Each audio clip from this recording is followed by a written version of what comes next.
My son deserves someone better than you. Get a divorce right away.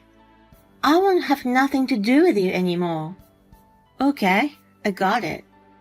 After that, I sent all of my husband's belongings to my mother-in-law's house. What's happening? How did I get into this mess? I addressed my flustered mother-in-law in icy tone. Well, I guess you got what you deserved. My name is Nora. I'm a 30-year-old administrative assistant.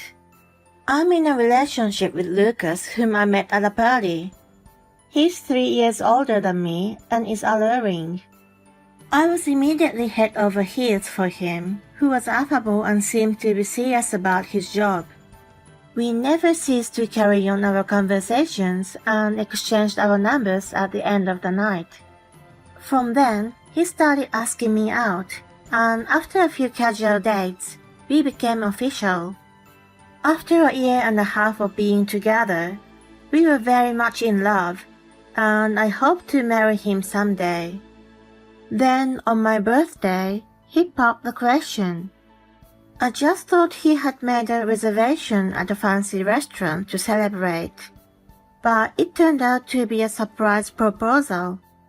He gave me a birthday gift, so I was totally oblivious to his true intention, and was thrilled when it happened.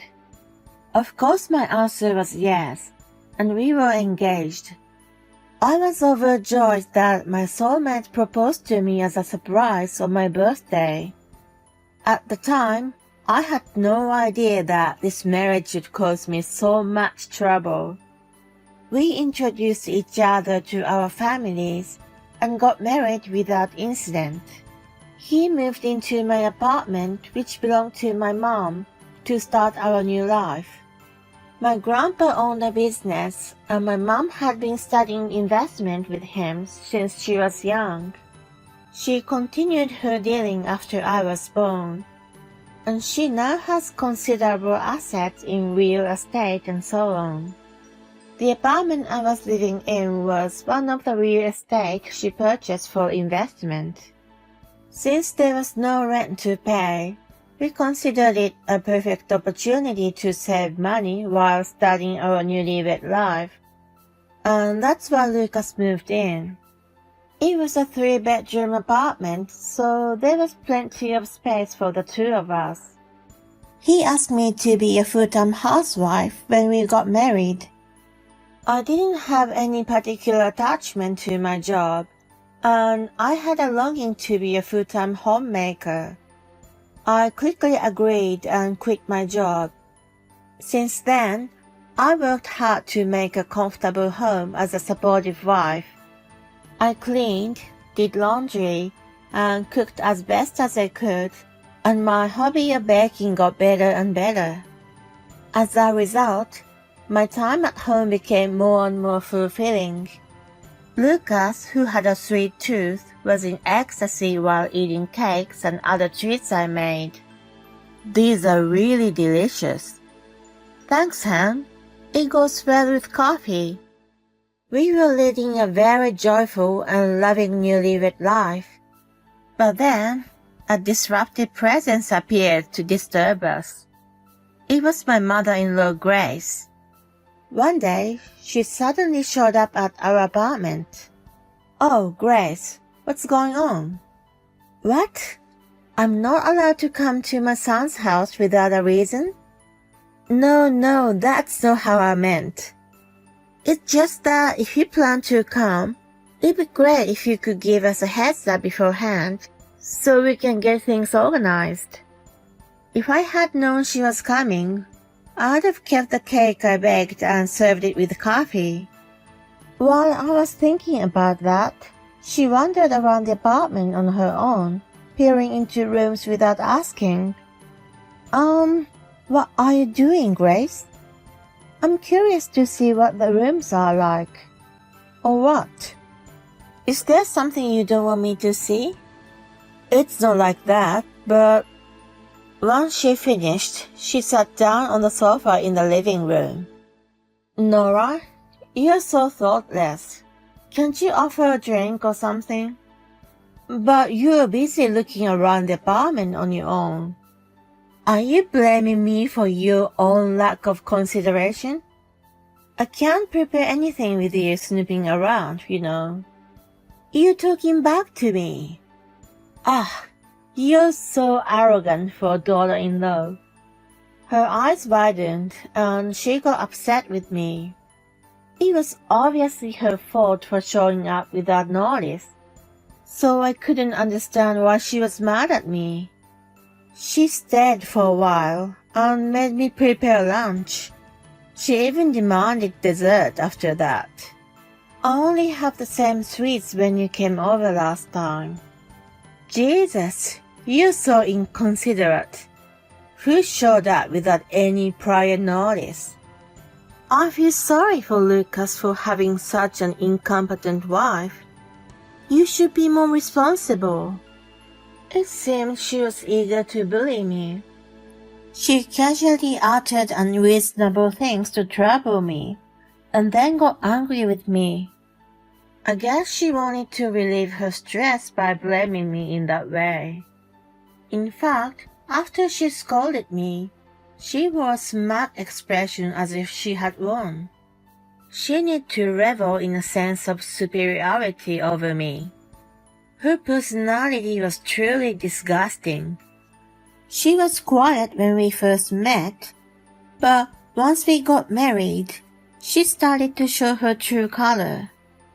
On that day, I was constantly subjected to sarcastic remarks from her, and it really wore me out.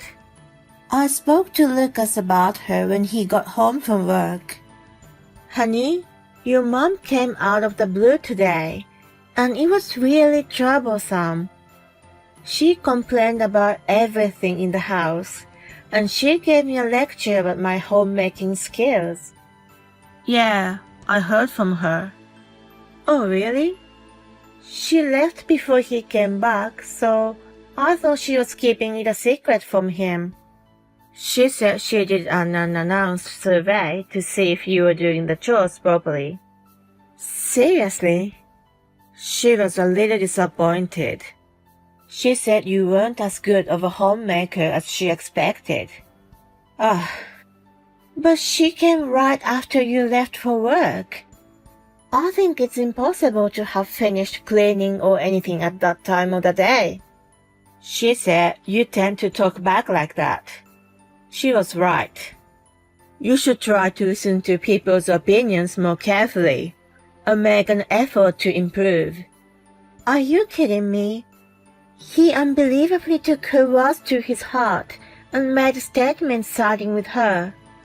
Hold on, you know that I do my chores properly, don't you? Isn't that just superficial? I don't know how you're spending your time during the day, so I'll have to trust what my mom says. From now on, she'll be coming every week to teach you, so listen to her, okay? You've got me kidding me. Why do you decide such things on your own? That's because you aren't doing your job right.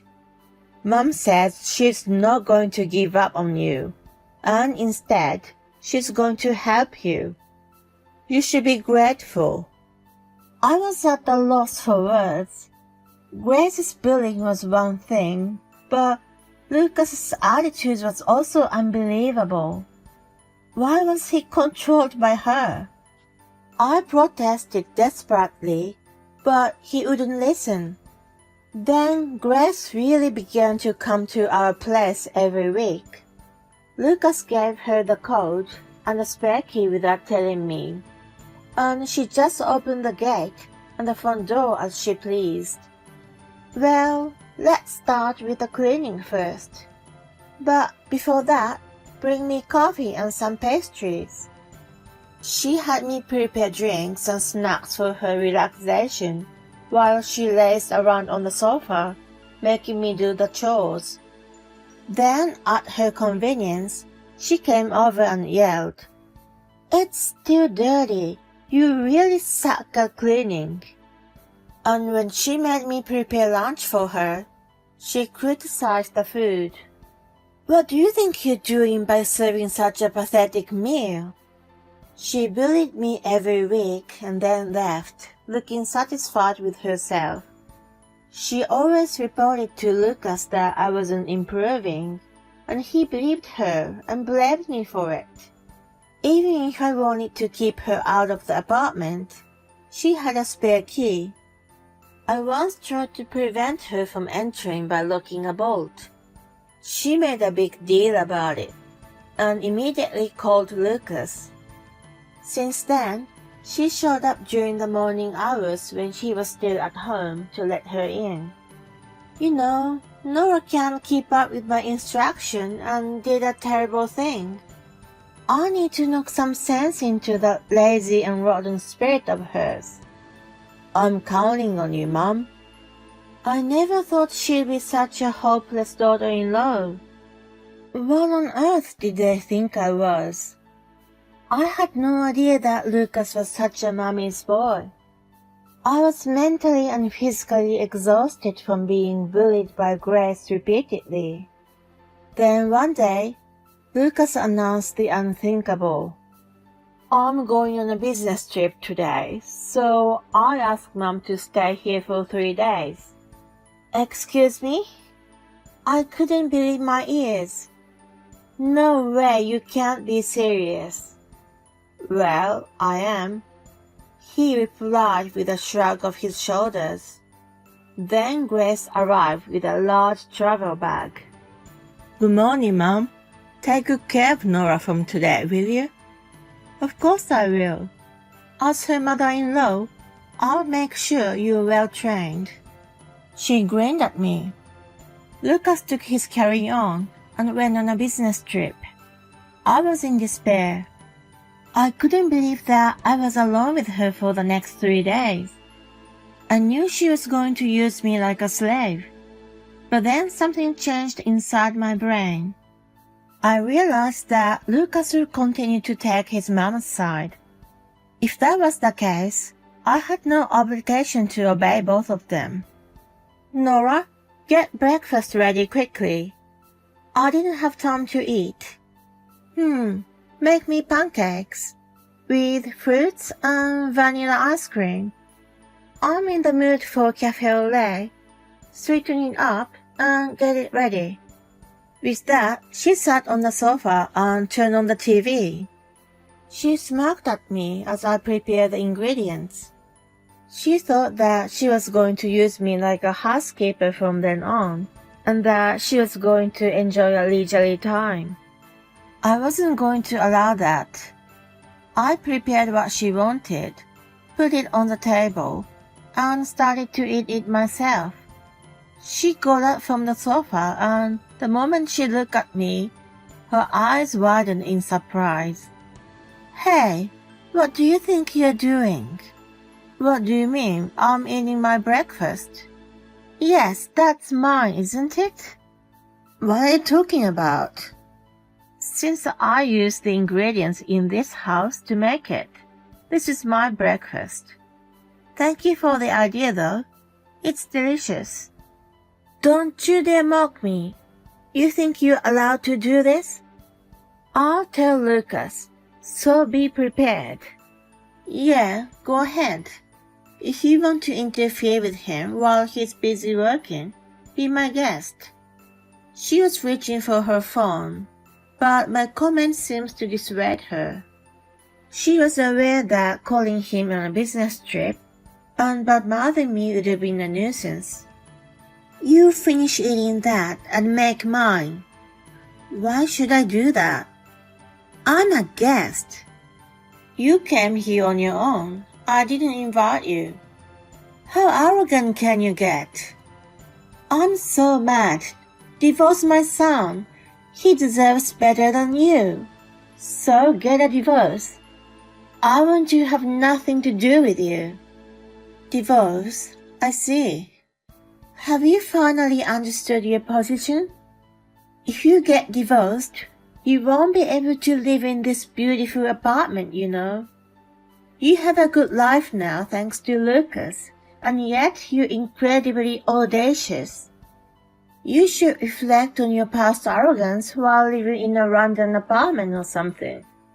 She had a triumphant expression on her face. Okay, I got it. I'll divorce him.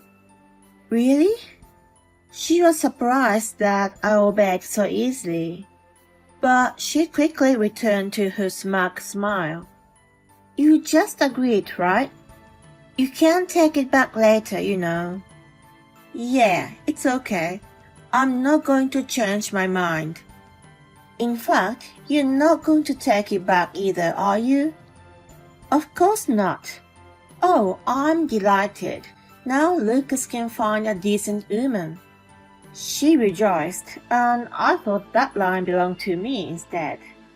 I've got some packing to do, so could you please go home now? I'm not going to follow any more of your orders about housework or anything. When I told her that, she shrugged her shoulders. Well, I guess so. If you leave, I'll have the freedom to come and go in this apartment as I please. Then she left excitedly. I started packing up things in haste. Of course, they weren't my things, but Lucas's belongings. And then I sent all of them to his family home. I also changed the locks. Neither he nor Grace could have entered the house anymore. A couple of days later, I got a call from Lucas. Oh, hey, why won't the door open? Are you at home? I'm at my parents' house. What are you doing there? I mean, why isn't my key working? Oh, I changed the locks. What do you mean? We are getting a divorce. Divorce? I've sent all your stuff to your parents' house. No way. Jeez, how did you come up with divorce? You'll have to ask Grace about that. I gotta go. Oh, wait. After I hung up on him, he apparently went to see Grace right away. Sometime later, I received a call from him again. Honey, did you seriously move all my stuff out? I told you so, didn't I? I'm divorcing you. Hold on, I never agreed. Mom took the initiative and pushed things right. Well then, it's invalid.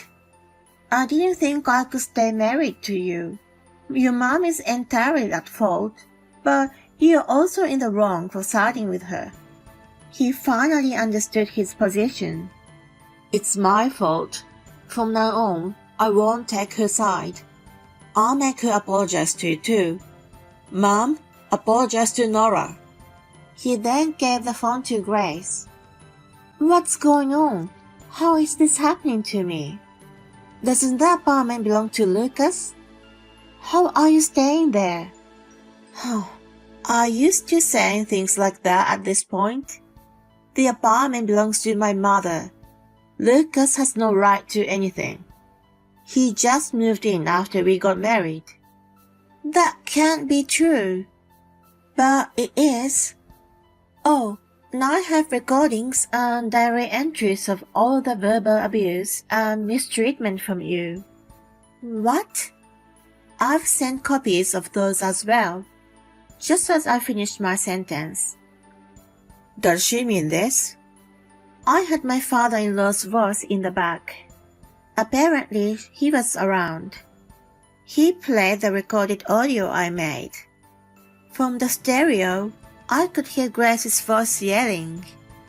The volume was loud enough for me to hear it even over the phone. Wait, when did you make this? Jesus, what's this all about? Have you been skipping out on housework and bullying Nora at her house the full time? I heard my father-in-law yelling at Grace. Oh, well, you see. Nora, please explain to him. I was just teaching you housework. I addressed the flustered Grace in an icy tone. You've been coming to my place to bully me. I knew it. I can't put up with you anymore. Let's get a divorce. With that, I heard him walk away. Nora, because of you, I might lose everything. What are you going to do about it? Well, I guess you deserved it. I'm the victim here. I could even consider suing for emotional distress I've endured. Oh no, I didn't mean to. Anyway, divorce is inevitable, so please convey this to Lucas, who's probably frozen in place there. If he doesn't comply, I'll take legal action. I hung up the phone. After that, Lucas called me several times, but I ignored him and demanded a divorce through my lawyer. He resisted for a while, but eventually gave in and agreed to it. Later, my father-in-law filed for divorce from Grace, and she was kicked out from the house. Lucas is now living in a rented apartment, where Grace forced herself to move in with him. He is constantly angry and blames her. It's all your fault. And Grace fights back. It's your fault for not explaining things properly. They fight every day. I've received an email from him saying he wants to reconcile and promises to treat me better this time, after reporting his current situation with his mother. I've been ignoring all of them. If he continues to pester me in the future, I'm thinking of consulting the police. Well, he's a coward, so if I mention the word police, he'll freak out and run away. Now, I'm living alone in a spacious apartment. I'll most likely obtain half of the money Lucas earned during our marriage through the property division, so I plan to take my time and look for a job at my own pace.